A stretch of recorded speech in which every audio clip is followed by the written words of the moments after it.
د مدرسې په دې مدرسو کې بعضې خلک داسې کوي که نه چې یو ماشوم دی هغه له قاري ډب ورکړي یا ورته قاري ویلي چې بچې د پلانکي کار داسې مه کوه هغه لی شي وجاړي کوټې پلار ته په جلا شي مور ته په جلا شي دا پلار رولېږي ښه ته قاري صاحب ولې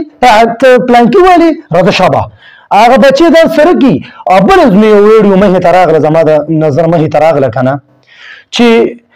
هغه ویډیو ټایټل او بل خو ما تحقیق هم بیا د هغه وکړو یو کس راشي کیمرې لګېدلي په مدرسه کې یو کس راشي او بس یو څلور هلکان ورسره نور مي او عالم ښه ښکلې ناست دی او د غټه مدرسه ده او مخې ته ورته چې درې شاګردان نیسي سبق ورته اوري هغه قاري صاحب هم ښه ښکلې ډکې خپل سبق اوري هغې کې یو کس راشي د عالم د ګریوان ونیسي او هغه خواته ورسره چې کومه چوکۍ نو هغه راولي او د عالم ته ونیسي په دې ملا ملا چې دی چوکۍ حالانکې اثر نور هم کساني که نه یو خبر درته کوم عالم ورته چې د مشروالي د قدر د وجې ځم چې سبا یې وطني ویلي ولکه به زور نه اوسو بیا چې ما د دې خبرې تحقیق وکړو نو دا داسې شی و چې د کس ځکه د دې عالم سپکاوی وکړو ځکه یې ولې دغه ورکړو ضرر چې دا داسې کار شی و چې د بچي یا موسي ته د عالم دا نصیحت کړو چې بچي ته ابل زم غلا کړی وه د مدرسې څه شی دغه کړی و نو تا ته وایي بچي دا کار مه کوه بیا مې همدته ووایي نو بس په درېیم دی چې مثال دغه کار کړی دی نو قاري صاحب والی دی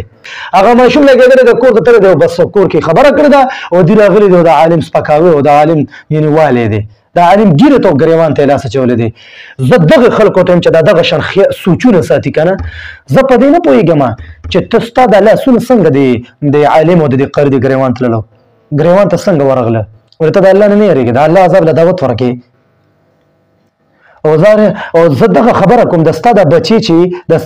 چې دې هلته راورسېدو د ستا د بچي اول الف باتا ورې نه ورته بسم الله نه ورتله زده یې کړه دغه رنګې قاعدې بیا وویله قاعده نه ورته زده یې کړه دغه رنګ الف لام میم سپاره سیقول د قرآن 30 سپارې په ناظر وویلې بیا د قرآن 30 سپارې په حفظ ورته یادې کړې نو دا ټول او دغه رنګې د ستا بچي چې دا ورځي چې مور څه ته وایي پلار څه ته وایي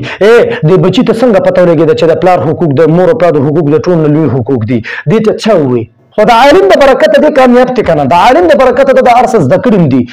نو چې ده ولې تربیت ورکړ دی هر څه نو که بعضې ټایم کې ده وال وکړو او هغه هم د تربیت په بنا باندې نو ته به راغځې او ته به د عالم ګریوان ته لاس اچې ته به د یو قاري او د یو حافظ ګریوان ته به لاس اچې ډېر د افسوس مقام دی خو دغه خلکو ته هم زه دا پیغام ورکوم یاد ساده که ته په دې جهان ذلیله نه شوې هله به مرې چې تر څو پورې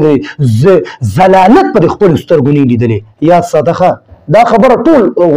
ښه په کولو غوږونو دا خبره واورئ کم خلک چې د قاري د عالم د حافظ توهین کوي دته خو پته یې که نه چې دا قاري دی او د دین محافظ دی نو یاد ساته چې په دې جهان به هله مرې هله به دله مرګ راځي چې تر څو پورې د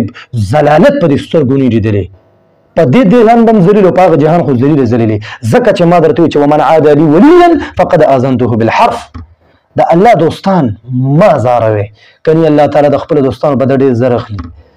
او د الله عذاب له دعوت مه ورکوئ کني بیا د الله د عذاب نه ډېر خبردار یې الله قهار ذات هم دی الله رحمان رحیم ذات دی بېشکه هغې کې څه شک نشته خو الله قهار هم دی نو انشاءالله د رب نه دا امید ساتم چې تاسو به په دې ټولو خبرو باندې پوه شوي السلام علیکم ورحمة الله وبرکاته